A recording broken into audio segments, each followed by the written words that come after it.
Senhor Jesus, amém, meus irmãos? Amém? Aleluia, glória a Deus. Que bom, o Senhor é aquele que se alegra com a vida da igreja, amém, amados? O Senhor é aquele que se alegra com nós, juntos aqui para adorá-lo e exaltar o seu nome. Amados, nós estamos aí num período, de várias circunstâncias, situações que estão acontecendo. Várias pessoas sofrem, são mais fragilizadas em algumas circunstâncias. Eu quero te dizer, a palavra do Senhor está aqui para nos renovar, nos fortalecer. Eu quero te dizer, Deus, o Pai de amor, te trouxe aqui para te fortalecer e levar essa graça para a sua família, para a sua casa nesses dias. Aleluia. E nós queremos compartilhar a palavra do Senhor, meus irmãos, para que você saia daqui cheio de vida e de unção. Como os irmãos disseram, nós reunimos para adorar e para exaltar o Senhor. Você nessa noite aqui, eu creio que você vai ser cheio de muita graça, muito favor, porque você está aqui para um propósito: adorar e exaltar o nome do Senhor. Amém? Os irmãos estão em casa, nós estamos aí no período de férias. Várias pessoas não estão presentes no culto hoje, está sendo basicamente online. O pessoal está compartilhando a live aí, postando nas redes sociais. É importante para abençoar. Eu quero te dizer, nada substitui isso aqui, irmãos. Nada substitui a vida da igreja, da eclésia. Quando nós estamos juntos, aqui existe um lavar de tudo aquilo que durante a semana foi em direção a você, foi em direção à sua casa, a piadinha de mau gosto ali no trabalho que o colega fez, a notícia ruim que o jornalismo deu. Tudo isso vai impregrinando, agarrando em você, juntando em você com uma poeira na rua. Mas aqui, quando estamos juntos, existe um lavar, e Cristo está nos lavando pela graça e pelo favor dele. Aleluia, glória a Deus, amém. Eu quero convidar você a pegar a palavra do Senhor nessa noite. Está lá no livro de João, no capítulo 21, versículo 1 em diante. Uma palavra que eu creio que vai ativar você, vai nos ativar nessa noite. Evangelho de João, capítulo 21, versículo 1 em diante. Aleluia.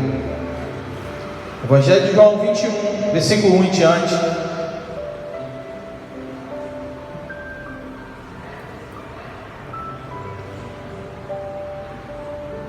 Existe uma graça que é irresistível, e ela quer te agarrar nessa noite. Uma graça sobrenatural. Diz assim a palavra do Senhor: depois disso, manifestou-se Jesus outra vez aos discípulos junto ao mar de Tiberíades. Manifestou-se assim: estava junto Simão Pedro e Tomé, chamado Dídimo, e Natanael, que era de Caná da Galileia, os filhos de Zebedeu e outros dois dos seus discípulos.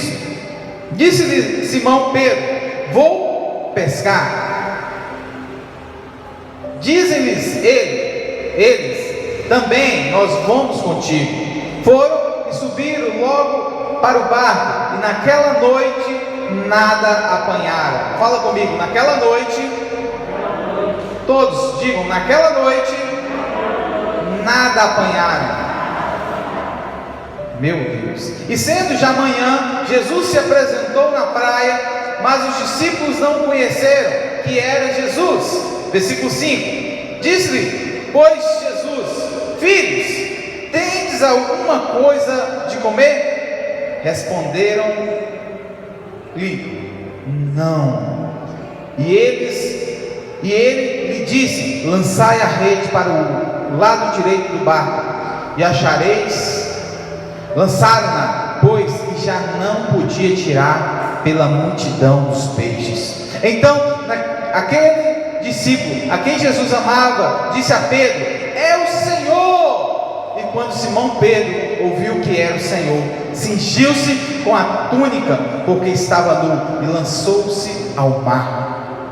E os outros discípulos foram com o barco, porque não estava distante da terra senão quase 200 côvados, levando a rede cheia de peixe. Logo que desceram para a terra, viram ali brasas de um peixe posto por cima e pão. Disse-lhe Jesus: trazei dos peixes que agora apanhastes. Simão Pedro subiu e puxou a rede para a terra, cheia de 153 grandes peixes, sendo tanto, não se rompeu as redes. Disse Jesus: vinde comei. E nenhum dos discípulos ousava perguntar: quem és tu?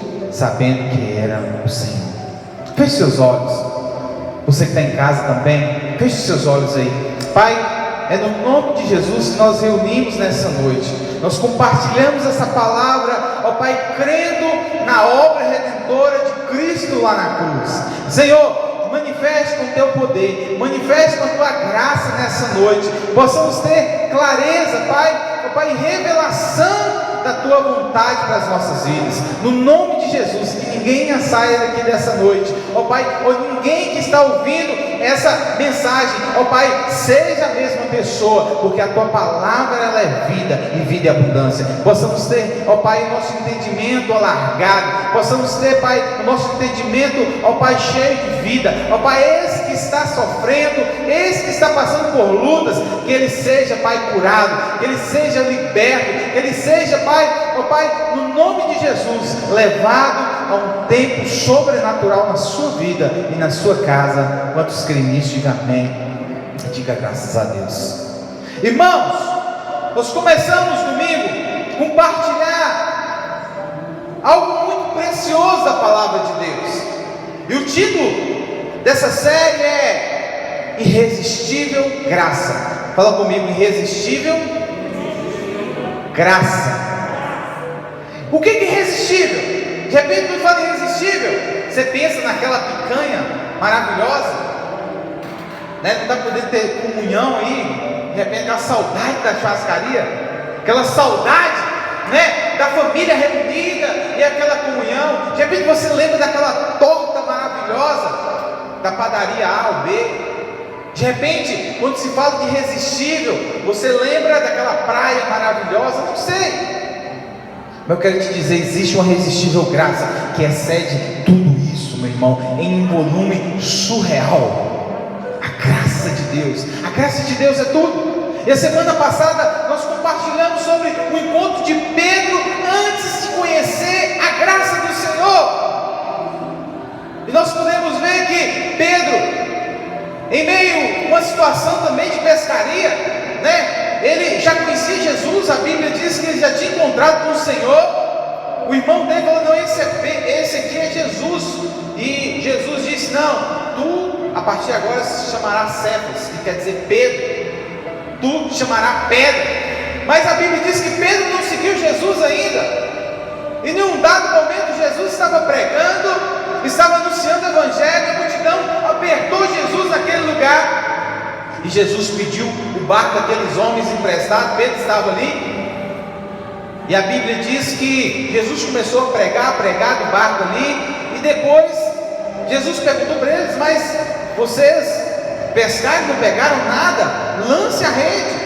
E a Bíblia diz que eles lançaram a rede, pegaram quantidade de peixe, que tiveram que chamar outros barcos para ajudar nessa pescaria. Eu quero te dizer, quando nós entregamos a nossa vida, quando nós cedemos algo para o Senhor de nós, que nos pertence, o Senhor nos surpreende com isso. Eles emprestaram um barco e eles não tinham pegado nada a noite anterior nessa primeira pescaria, e a Bíblia diz que eles pegaram muitos peixes. Quer dizer, você não faz nada em vão para o Senhor, meu irmão. Você está reunido aqui, você está servindo ao Senhor. Nós estamos no culto aqui servindo ao Senhor. Quando você está sentado ouvindo a palavra, o Senhor está trabalhando em seu favor. O Senhor está trabalhando em meu favor.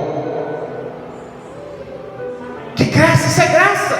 Receber sentado. Quando você está sentado, você está servindo. Você acha que servir é só quando você vem, faz algo limpo? Não.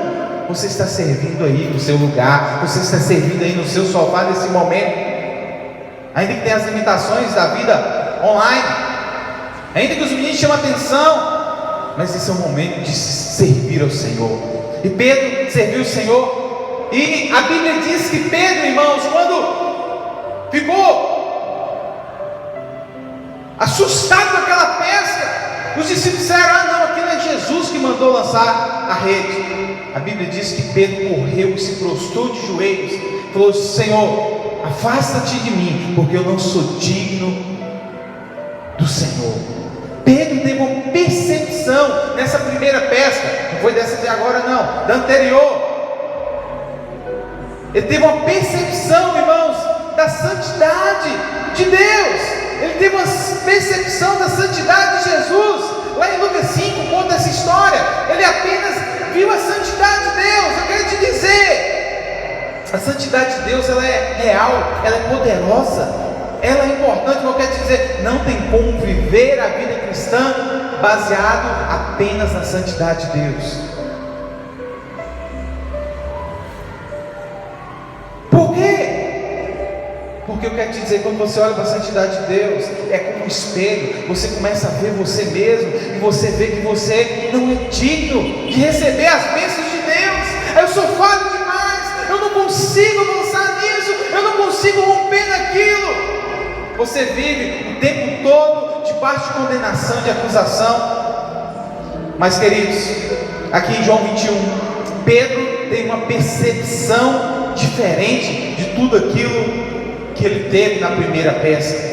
Versículo 1 ao 3 diz assim: depois disso, tomou Jesus a se manifestar aos discípulos junto ao mar de Tiberíades, e foi assim que ele se manifestou. Estavam juntos Simão Pedro, Tomé, chamado Dídimo, Natanael, que era de Caná da Galileia, filho de Zebedeu, e mais 2 dos seus discípulos.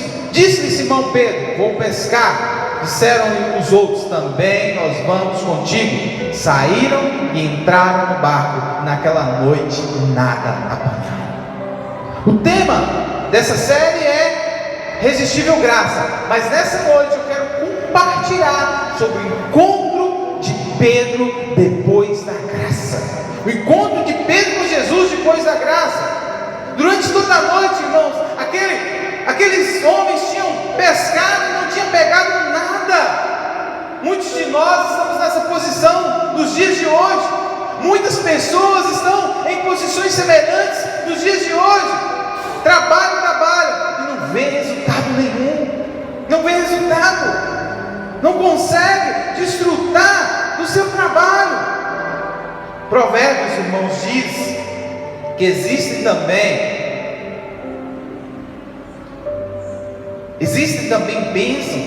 bênçãos do Senhor que enriquecem. Não pense que a bênção, não pense que a riqueza são apenas coisas materiais, um carro muito bom, uma moto muito boa, uma casa muito boa. Não, existe também riqueza na saúde, existe riqueza de vida, de sabedoria, de relacionamentos, frutos e de muito mais. Provérbios diz que existe bênção do Senhor que enriquece, e Deus esses dias quer derramar bênção na sua vida que enriquece, não só financeiramente, mas financeiramente também. Provérbios 10, 22, esse versículo também conclui dizendo que ela não vem desgosto, mas no hebraico seria melhor traduzido como ela não vem pelo trabalho árduo cheio de dores. Provérbios 10, 22, a bênção do Senhor enriquece, e com ela não traz o desgosto. Poderia ser melhor traduzido: no meio da bênção do Senhor não vem o trabalho árduo. Você dorme tarde e acorda de madrugada. Você não consegue descansar enquanto você trabalha. Quando você não tem a bênção, mas Deus, Ele quer que você nesses dias desfrute de paz na sua vida, meu irmão, no seu casamento, no seu trabalho. É terrível quando trabalhamos muito, e não sobra nada. O dinheiro é contado, ou muitas das vezes você fica devendo um, paga um e deve o outro. Você dá o melhor de si, mas o resultado é sempre decepcionante. É muito ruim isso. Queridos, o O Senhor Jesus pode mudar esse quadro. Jesus mudou o quadro na vida de Pedro. Pedro tinha pescado a noite toda e não tinha pegado nada. Quem quer ter o quadro da sua vida mudado nessa noite? Levanta a mão e diga amém. Olha só, João 21, versículo 4 agora ao 6. João 21, do 4 ao 6. Diz assim: mas ao clarear da madrugada, estava Jesus na praia.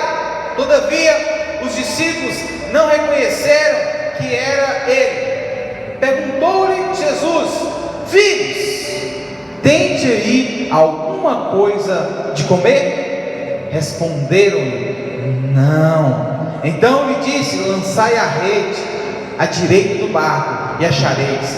Assim fizeram, e já não podia puxar a rede, tão grande era a quantidade de peixe. Meu Deus. Novamente, Pedro estava no barco. No momento anterior, a atitude dele, quando pescou a quantidade grande de peixe, foi de prostrar e falar: Senhor, afaste de mim que eu não sou digno. Mas depois desse momento que algo surreal aconteceu, irmãos. Muito importante. É muito importante que o Senhor tenha mencionado especificadamente aqui o lado direito. O lado direito na Bíblia sempre tem significados maravilhosos. Tem algum pescador aqui? Quem é que gosta de pescar? É o Alex, né, que gosta de pescar. O Alex está lá na Amazonas pescando. Está trabalhando lá na Amazonas essa semana, esse mês. E quem sabe, quem pesca sempre joga a rede do lado esquerdo.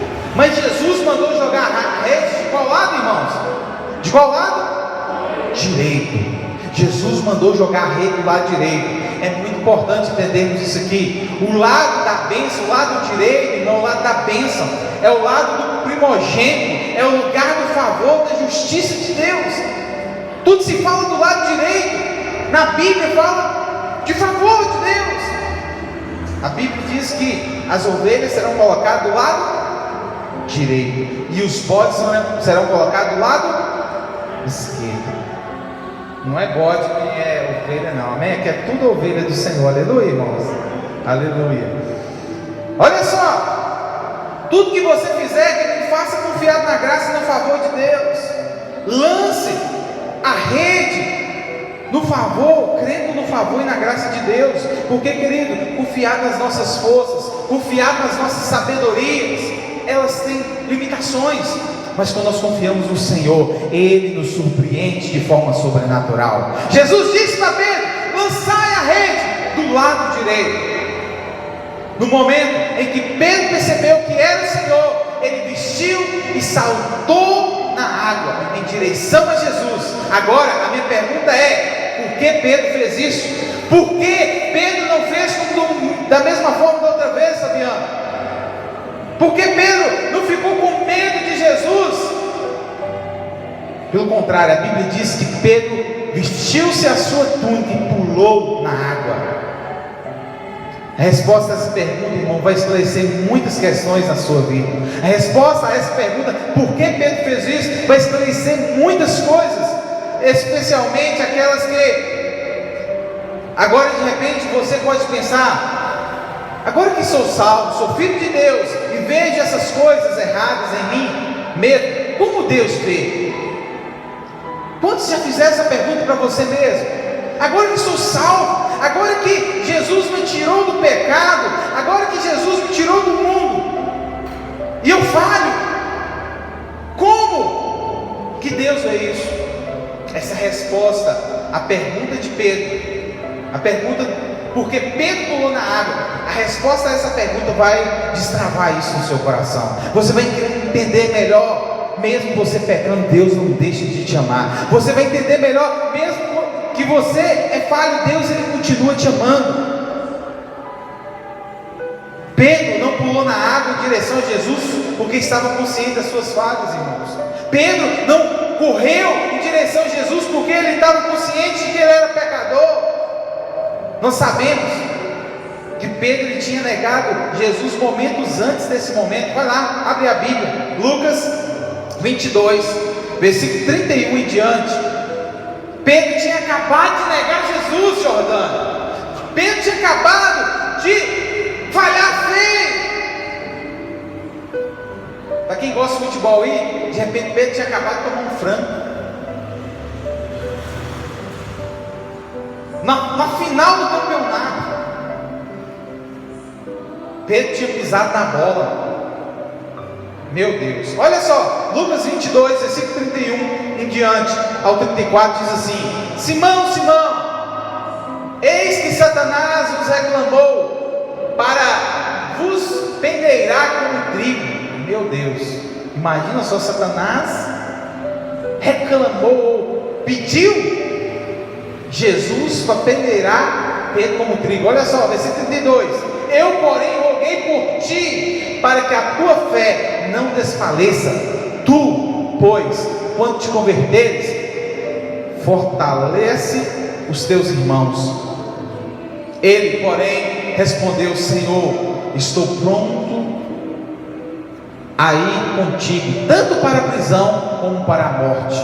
Versículo 34: Mas Jesus lhe disse: Afirmo-te, Pedro, que hoje 3 vezes, fala comigo, 3 vezes, negarás que me conhece, antes que o galo cante. Tem algum atleticano aí? O galo nasceu aí, ó. O galo nasceu aí, ó. Pedro negando Jesus. Olha só,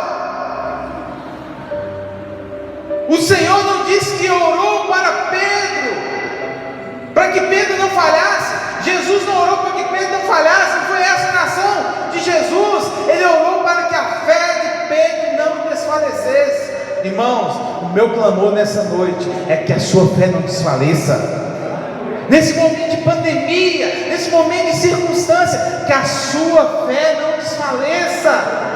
Deus é com você. Esse de restrições, essa máscara é importante, inclusive, não pode tirar, ficar sem a máscara. O único que é orientado a ficar é quem está aqui na frente, para poder ter uma dinâmica melhor. Mas eu quero te dizer, o alvo dessa máscara, número 1, é calar as nossas bocas, irmãos. O alvo número 1 de tudo isso ter acontecido é tirar a sua liberdade, é tirar o seu direito de ir e de vir. Nós temos que orar para que todas as obras de Satanás caiam por terra nesses dias, porque você é livre no Senhor, amém? No nome de Jesus, essa pandemia vai acabar. Em nome de Jesus, esse trem vai passar. E junto com isso, nós temos que estar orando e crendo que a liberdade da igreja do Senhor também vai avançar nesses dias. Está sendo pregado, irmãos, como nunca. Eu vou passar um vídeo daqui a pouco ali. Nós vamos fazer uma conferência, 10.000 conferências ao mesmo tempo no Brasil. Nossa Conferência Radicais Livres reúne lá 22 mil jovens, reúnem lá um número específico de jovens. Mas nosso desafio nesses dias é ter uma conferência dentro de cada célula da igreja do Senhor nesses dias no Brasil e no mundo. Nos 34 países que nós somos igreja, nós temos a igreja do Senhor ali direcionada debaixo do trabalho do pastor Luiz, do pastor Naô. Vão ser 10.000 conferências ao mesmo tempo. Imagina só, ser poderoso. Vai ter uma blusa, vai ter várias coisas, vão ter várias coisas especiais. Vai ser ainda dia 5 de setembro. Nós vamos falar muito sobre isso, amém? Mas enfim, voltando aqui, o Senhor não quer que a sua fé desfaleça. O Senhor profetizou a vitória de Pedro antes mesmo que ele caísse. Mas o que Pedro respondeu? Olha só o que Pedro disse para o Senhor: mesmo que todos estes, Senhor, te neguem, eu nunca te negarei. Vou seguir-te até a prisão, até a morte. Pedro confiou na sua força, Pedro confiou na sua habilidade. Falou assim: não, Senhor, o que é isso? Eu vou te negar na onde? Eu vou com o Senhor até na prisão, até na morte que for necessário. Nós sabemos da história, irmão, sabemos como ele se sentou à beira de uma fogueira, e depois que o Senhor Jesus foi preso pelos soldados, em seguida uma mulher reconheceu o sotaque de Pedro, me pregaram, falou assim: olha, peraí, esse sotaque é de Galileu, aquilo não era o sotaque de alguém de Jerusalém. E ela disse: você é um dos discípulos dele. Ele disse: não, eu não conheço este homem. Então outra pessoa veio em direção: sim, você é um dos discípulos dele. Ele nega a segunda vez, dizendo: eu não conheço este homem. E a terceira vez a Bíblia diz que ele praguejou e jurou que nunca conhecera Jesus. E aí, nos momentos de pressões, nos momentos de circunstância, nós somos testados, irmãos, nós somos provados. Pedro tentou agir com a sua justiça e ele caiu. Quando nós tentamos lidar com a nossa justiça, o que nós podemos fazer muito é: Senhor, eu não sou digno do Senhor. O que muitas vezes nós podemos fazer é reconhecer que somos falhos. Mas, meu querido, um encontro depois da graça é diferente. Depois que nós entendemos o amor de Deus, a graça de Deus, nós não temos apenas o senso da santidade de Deus, mas nós temos também, muito maior em nós, o senso do amor e da graça do Senhor. Nesse mesmo momento, o galo cantou, quando ele negou conhecer Jesus pela terceira vez. O Senhor se virou e olhou para Pedro, porque ele viu os olhos do Senhor. Pedro saiu dali chorando amargamente. Lá em Lucas 22 a 54, conta essa história. Eu não vou entrar aqui, nós temos um tempo limitado aqui. Mas Pedro saiu amargamente chorando, porque, irmãos, ele tinha ainda um senso da santidade de Deus. Pedro ainda via apenas a santidade de Deus. No entanto, Pedro agora pulou na água. Nesse versículo nós lemos: Pedro pulou na água e nadou em direção a Jesus. Ele não estava consciente do pecado, mas do perdão. Pedro tinha acabado de falhar, irmãos. Pedro tinha convivido com o Senhor em vários momentos, e a última vez que ele tinha visto Jesus, porque esse momento que eu li aqui foi depois de Jesus ressurreto, que ele encontra com Pedro, ele se encontra. Mas naquele último momento, Pedro vê Jesus olhando para ele com amor, com graça. Pedro já tinha vivido ali 3 anos e meio com o Senhor Jesus. Ele conhecia Jesus, mas ele ainda tinha dificuldade de entender a graça de Deus. Se você estivesse consciente do pecado, você pularia na água e nadaria justamente em direção daquele que você tinha acabado de negar. Se você tivesse olhado comigo, você pularia na água em direção para falar comigo? Talvez, pela nossa lógica, se Pedro tivesse no senso da santidade de Deus, ele seria o último a descer daquele barco. Talvez, se Pedro tivesse ainda pensando vivendo apenas pela santidade de Deus, ele deixava todo mundo descer, ou pular e nadar para o outro lado. Ou peraí que eu vou socorrer o outro barco ali. Não, Pedro pulou e nadou em direção ao Senhor. Ele não fugiu, ele foi em direção ao Senhor. Ele não tinha medo de ficar sozinho com o Senhor, irmãos. Ele antecipou o encontro com o Senhor. Compreender a atitude de Pedro aqui é muito importante para você na sua caminhada com Deus hoje. Nós entendemos aqui a posição de Pedro, a ação de Pedro é fundamental para nós vivermos a vida cristã hoje. Ele pulou porque estava consciente da lei? Não! Pela lei vem o conhecimento do pecado, e a lei ela o condena por ter negado a Jesus. Se Pedro tivesse apenas um senso da justiça de Deus, da lei de Deus, ele ia correr fugindo, mas não ia em direção, porque ele estava agora consciente da graça e do favor de Deus. A lei, querido, ela nunca capacitará para pular na água em direção ao Senhor. Será que Pedro estava consciente de santidade? Claro que não. Ele certamente sabia que havia pecado. A verdade é que Pedro sabia de algo muito poderoso. Ele precisava dizer que, apesar de todos os meus pecados, o homem que estava em pé na praia me amava e era o meu amigo. Jesus, ele está de braços abertos. A Bíblia diz: se você cair, ele está de mão estendida para te levantar, meu irmão. A Bíblia diz que se você estiver em meio ao mar e você vê ele vai estar lá na praia te esperando.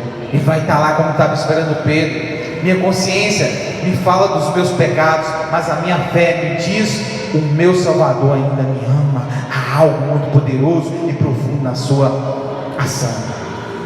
O Senhor, ele te ama. Fala comigo assim: eu creio. Diga bem forte: eu creio que sou amado E esse amor me leva a um nível ainda maior para desfrutar da vida aqui na terra.